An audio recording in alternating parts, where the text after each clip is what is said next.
What's up, everybody? Welcome back to the Penguin Outdoors YouTube channel. Thank you for tuning in today. I appreciate all of you. If you're not already a subscriber, please consider hitting that subscribe button. And if you like this video, definitely hit that like button down below. Sorry, there was some fish blowing up over there, probably striper, got my attention. Hit that like button, drop a comment, and hey, check out my channel page because I got a lot of other great videos. Right now, videos upload twice a week on Wednesdays and Saturdays. So let me jump into why we're here today. We're back at Mark Twain Lake, second day in a row. Back out at the same place I was with Christian yesterday. Still looking to upgrade in my monthly online tournament. I'm in the Camo, Kayak Anglers of Missouri online tournament for May. Currently sitting in 10th place. Just trying to stay in the top 10, if we're being honest. The guy sitting at number one's over 100 inches. So I'm pretty far apart from number one because I think I'm sitting at like 68, 69. So definitely need some upgrades. We're gonna see what we can get into. So I'm gonna get the green machine ready and I'll see you guys on the water. Let's get to it.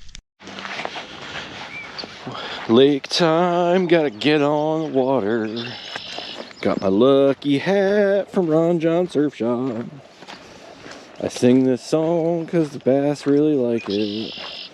I'm gonna catch a 40-pounder. So we had a rainstorm last night, pretty decent one. So I'd like to find some creeks, and I think I have a general idea where one is. I'm going to check the map, but first I want to come up in here. Me and Christian ended our day over here, and I had hooked into a smaller one pretty quickly, and it just seemed like there's a lot of potential here. There's a giant there's like a, it's not a finger, there's just a little inlet right here in front of me that you can see. And there's a massive brush pile in there, and the water in the middle is like 12 foot. And to me, that just screams potential. So I want to fish this, and then I'm going to pull up my map and see if I can't find where a creek is that might be dumping some cold water in, some fresh oxygenated water, and make a run to that and kind of start my day there. Let's see what we can get into in here. Start with the spinnerbait, my old faithful. This is my Dobbins 2-blade beast. This one's silver with the white and green char. And I think it's a 1/2 ounce, but I really don't remember. Oh, that was a bump. Oh, there we go. We're on. What was that, the third cast? Oh no!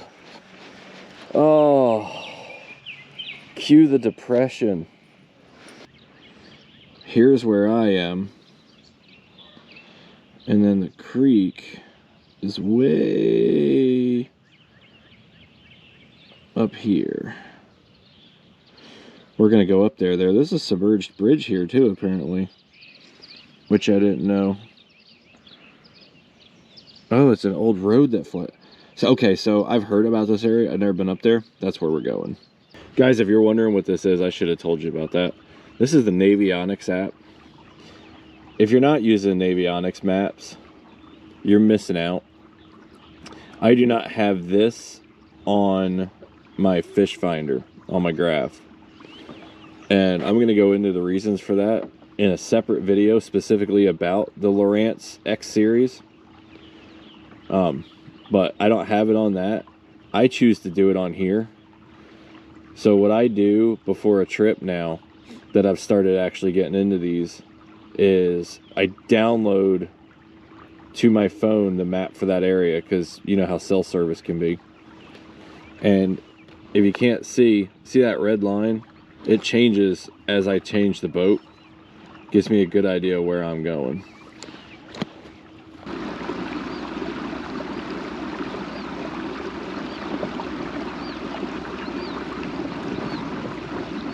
The amount of submerged timber in this lake is crazy to begin with. Like, I've always known that. But man, this trek up here, like, I can't even believe I'm like in 8 feet of water, but even when it's like 20, 30, 40 feet of water, you still have to worry about these giant trees, stumps that are just below the surface. And I hit, when the camera was off, I narrowly avoided smashing the motor into two, even though I was going slow. And one wasn't too eventful. The other one had the kayak listing pretty hard to the right. That one made me a little nervous for a second there. And then, excuse me, I was going slow like this. Like, I'm at 2.5 miles an hour. I think I was actually going slower. And I hit one, like, dead on, enough that the motor did its safety stop. And I mean, there was just chunks of stump floating in the water from where I whacked it. That's where I'm going up to, up in here. So I still got a pretty good ways to run. And now I'm just creeping along because I'm in, 5 feet of water right here. And I should be on the edge of where it starts getting deeper again. But I don't know where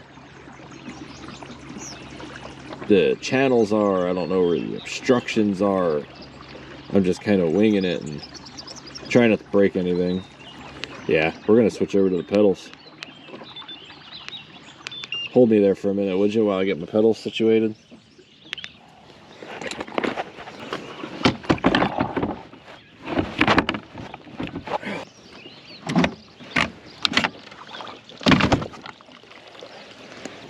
All right.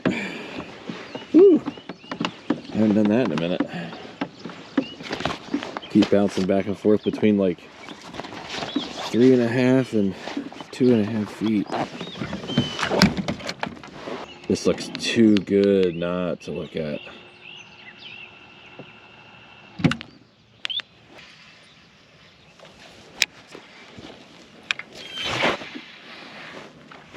When you see grass,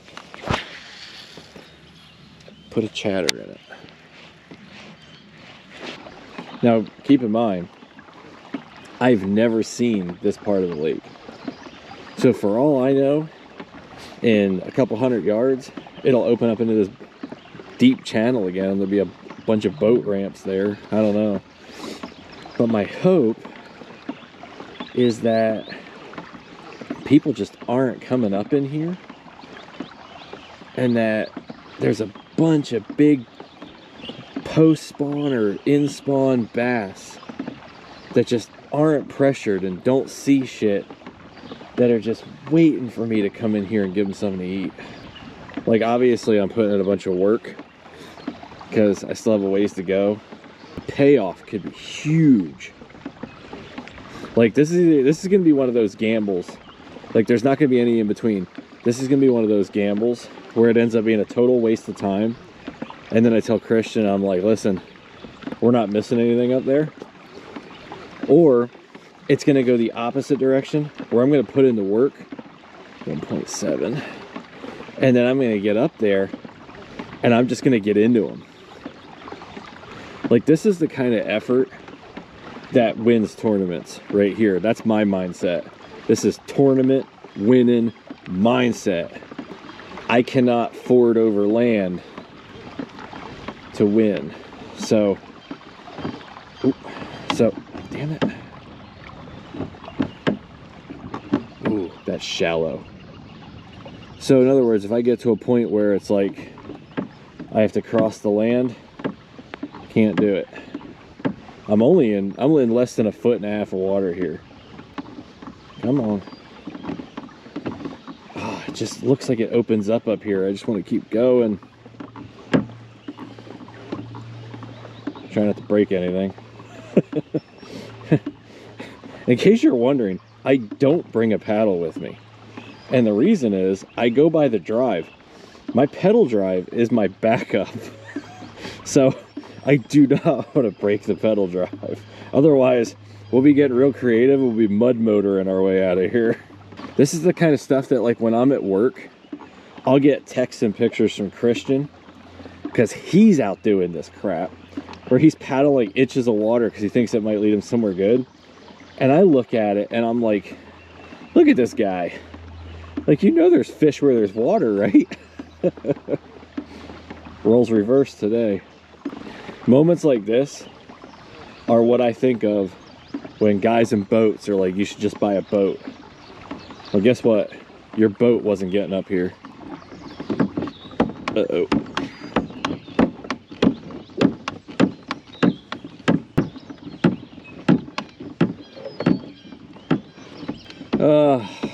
Can't get any further. It got way too shallow. I mean, I stuck my net in at one point to push off, and it was like inches. There's that Mark Twain sand. Get back.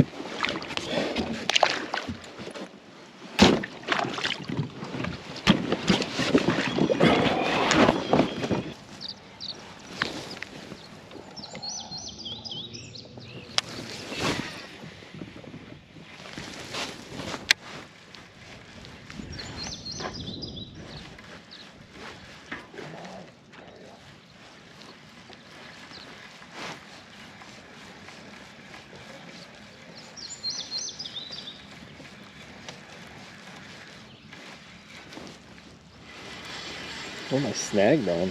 I'm snagged on. Oh shit, I got a fish. Did I foul hook it or something? I didn't even feel it. Oh, something finally. Y'all, I thought I was snagged. It like just stopped. And when I stopped reeling, it didn't pull or anything. It just stopped. Them crappie coming for us. I want to go back in the water. All right, I'll stop now.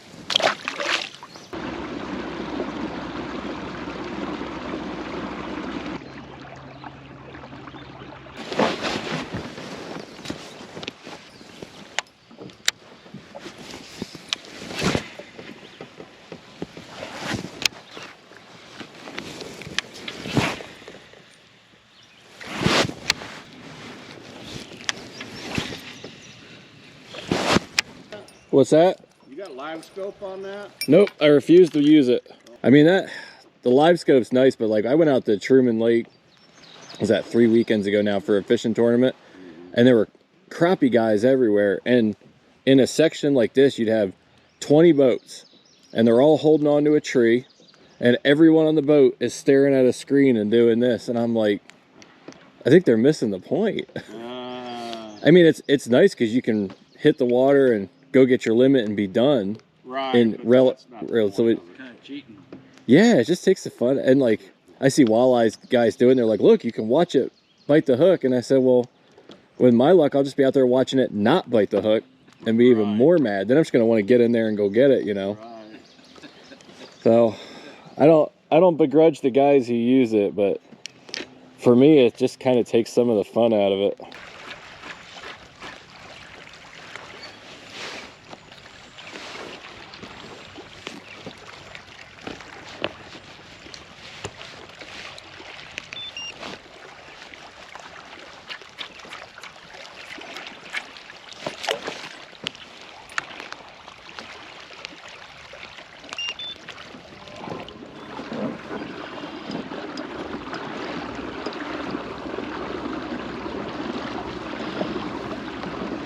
I can tell you a couple things about today. One, I have a headache. Two, it got the most beautiful just as I'm about to leave. Three, the fishing was much harder today than yesterday. I caught one crappie, that was it. And I had a strike first off in the morning that you guys saw.